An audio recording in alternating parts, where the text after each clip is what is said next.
mapagpalang araw sa inyong lahat.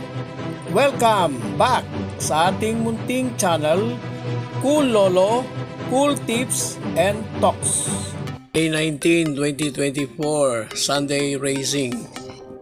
8 karera ang naka-line up sa nag-iisang Metro Turf, Malbar, Tanawan, Batangas.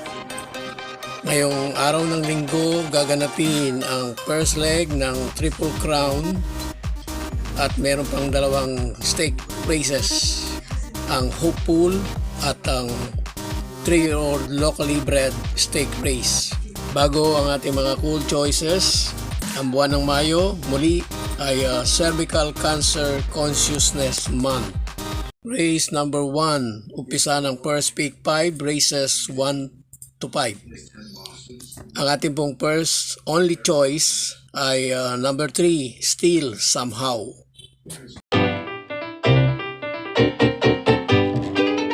Race 2, 2024, Philracom 3-year-old locally bred stake race. May distansyang 1,600 meter. First choice, number 10, Boss Lady.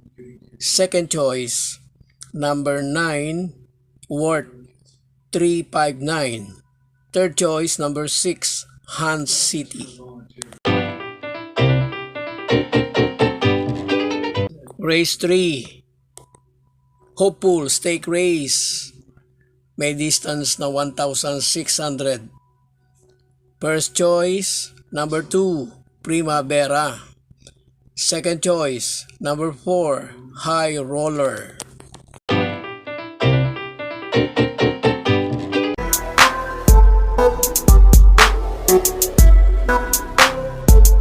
Race 4.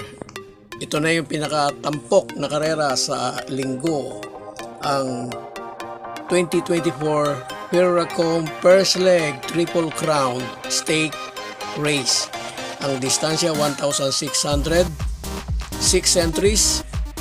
Dahil ito ang tampok na karera, basahin natin ang mga entries. Number 1, Batang Manda, Pati Dilemma. Number 2, Ghost, J.A. Guse. Number 3, Worshipful Master, M.M. Gonzalez. Number 4, Morning After, KB Abobo. Number 5, Bea Bell, J.B. Hernandez. Number 6, Added Haha, A.R. Villegas. Ang ating first choice at sa akin lang po ay lamang na manalo. Number 5, Bea Bell. Second choice, number 1, Batang Manda. Race 5. First choice, number 4, Buena Bell. Second choice, number 5, 1 for the road. Race 6. First choice, number 4, Great Britain. Second choice, number 7, Wallop.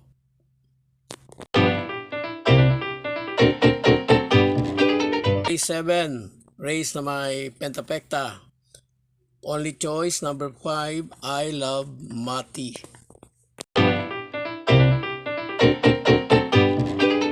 Last race, race 8.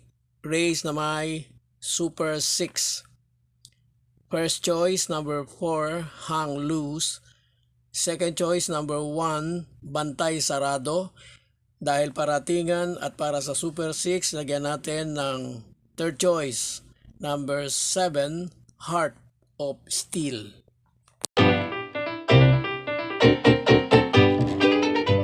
God bless to all. Thank you for watching. Don't forget to like, share, and subscribe. At pakikalagit na rin ang notification bell para maging updated sa lahat ng video. Hinay-hinay lang po sa pagtaya. Sana tumama tayo. Thank you!